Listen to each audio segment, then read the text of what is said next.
visual art teacher at DeKalb Middle School in Northeast Indiana. This is my 11th year teaching.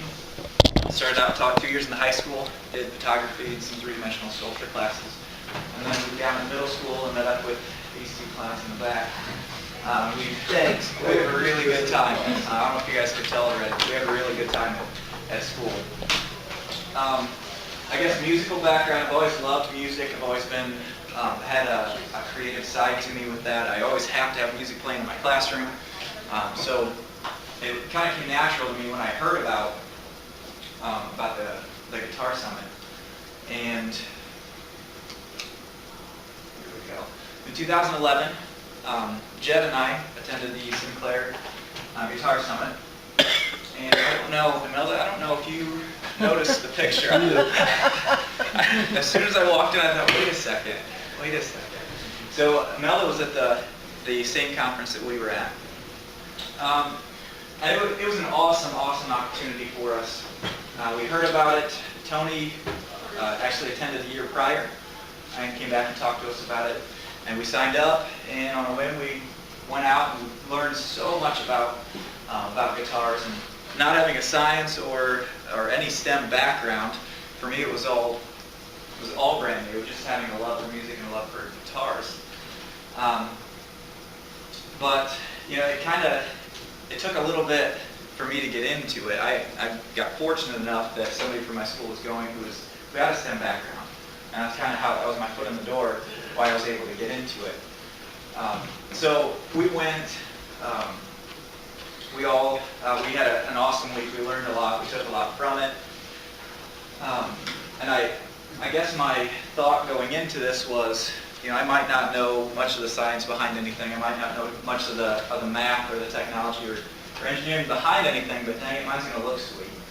That was kind of my thought. And when we brought in the routers and the CNC routers, that's when I thought, okay, it might not play. I might hang it on the wall, but at least it's going to look cool. For me, that was a big part of it. Luckily, thankfully, it does play, which was good. But I was really happy with how it all turned out. So then I thought, well, what do we do from there? How do we go from there? What are my next steps? So I have some pictures of my classroom, and I'll get to those pictures in a second. But we first started talking about our challenges. What are the things that are going to challenge us from implementing this into our class? Which you guys probably come up with some of the same challenges, or probably have come up with some of the same challenges that we did. First thing, once we came back the next school year, they sold the entire industrial arts room. All the equipment was gone. It was all auctioned off. We didn't have any spot in our school to do anything with. They even took the shop room and segregated that off to be our new tech wing. So that was the first strike for us. Our second was funding.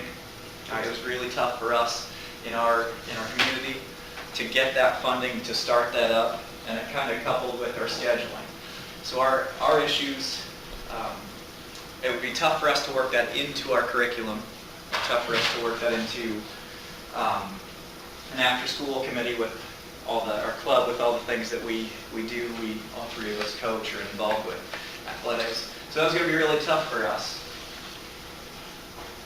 So then the question naturally for me was, how do I apply what I learned to show others and to try to get others to tap into that creative side and to tap into what music can actually do for you with integrating that with everything else. So I came up with this project, and I've got examples that I'm going to show around and talk a little bit about. But I started out with this project and we started talking about what is sound and how do we hear it. I do this project with my 6th and 7th graders, and some of them even just bringing up a 2-minute YouTube clip on what is sound. Some crazy science lady from YouTube, she's jumping all over and she's talking about the sound waves are air particles that are moving and they're coming into your ears and your eardrum.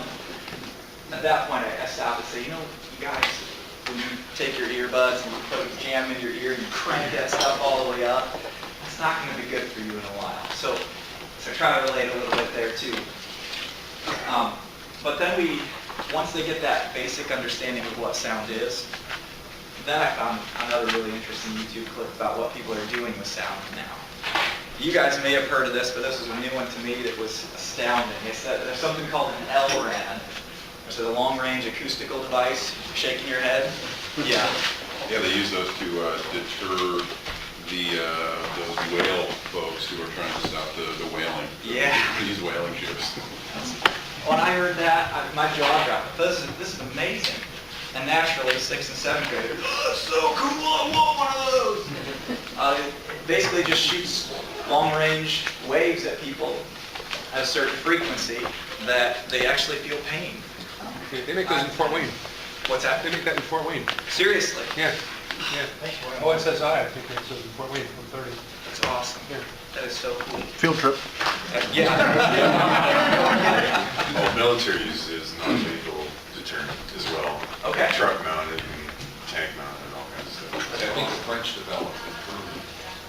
Very cool. Very cool. So I was just as, at that as the other people, as my students. So from there is where I can tie in everything that I learned from the guitar building workshop. So I break out an amp, I break out my guitar, and we talk to them about the sound waves, and again, how we hear them, but how the amplifiers pick them up, and how it goes through a wiring all the way through, and I crank it up, and I disturb the classrooms next to me, and I apologize to them. And then I'm trying to get into electric guitar playing. I'm more of an acoustic guy. So I just got this new pedal that's really just amazing, and so I plug everything in, and I just change some settings, and I'll just strum a few, and jaws are dropping, and I'm thinking, if you only knew that I didn't really do anything there. It's my pedal system, but you don't need to know that. It can be cool for middle school. So then I break that out, and then we take what we've learned from here. We take my lessons on sound waves and high frequencies and low frequencies and medium, and I created this project. The first thing that I wanted to do is use sound, use science as a hook for these kids. Because everybody likes music. Everybody likes some type of music. So I tell them, all right, you got to pick a song. It doesn't matter to me what song it is, appropriate, not appropriate. I get there's junk out there. But you pick a song. And they'll leave it totally up to them. And I say, you got to pick a chunk of the lyrics in this song. Has to be appropriate. You have to pick 8 to 14 words from this song. We take that and we blow it up on a 12 by 18 piece of paper. So I'm teaching them a little bit about bubble letters. I'm teaching them about breaking the picture plane, which means just taking whatever you're doing and putting it off of the paper. Simple stuff. So from there, I've got some frequencies on separate sheets of paper. I have them trace as the background. And from that background, I have them use all 3 frequencies on top of each other. They trace into the back. And then I bring a little bit more of the artistic side of things, and I talk to them about line quality. I talk to them about changing their line qualities with color, changing them with dots, with dashes, with repeating, repetitions of things. And I use that to dress up the background here. And so to me, this was a great example, a great solution to my problem. And the problem being, well, how do I get science into an art class? How do I get math into an art class? I will pass around student examples. Grab some of the student examples from previously. I'll pass these around. They wouldn't like it if you destroyed them because they haven't been graded yet. So. Should we grade them? I would gladly let you grade them.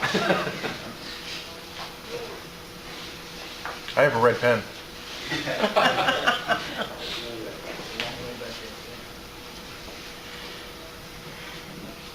So we talked about line quality differences, we talked about color, and then in the end we outlined for for cleaning things up, and then we assess.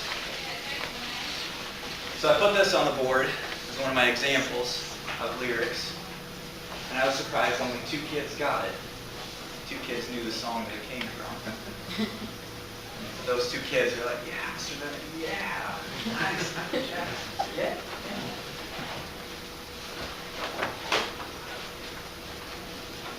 So we've got a little bit in the process work, some of the students working on their stuff, and some finished projects. To me, it turned out to be a really good hook for these kids. Getting them bought in, getting them to really understand that they're not 2 separate subjects, and they don't have to be 2 separate subjects. There are correlations between them, and they can easily be shown and have a lot of emphasis and enthusiasm about it.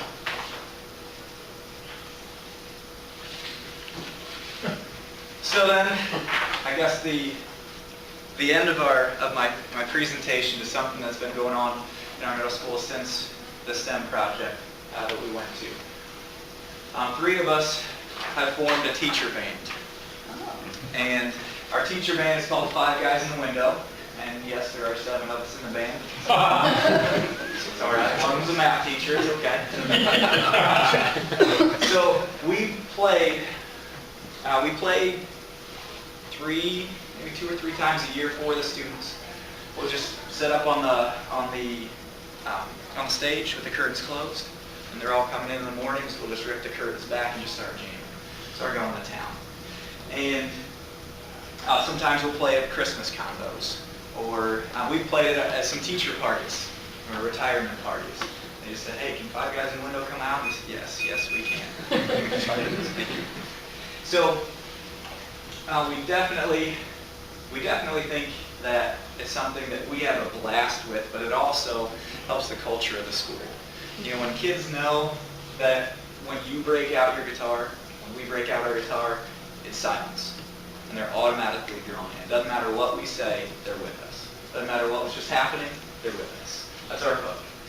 It builds a culture in our school.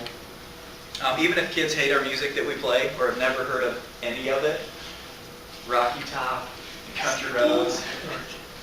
So even if they haven't heard it, it doesn't matter. It's just the nostalgia and just the idea that we're putting ourselves out there for the kids. And in a middle school level, if you've never taught middle school, that's how you survive. It really is. If you're not going to relate to the kids in some fashion, you're going to lose them. So in this, when I talk about our band, and I talk about it to our students or I talk about it to other people, I say I can guarantee 2 things. Number 1, I'm going to guarantee that we, the band, will have fun. And number 2, I'm going to guarantee that we will be loud. Not necessarily good, but loud. And that's the biggest part for us.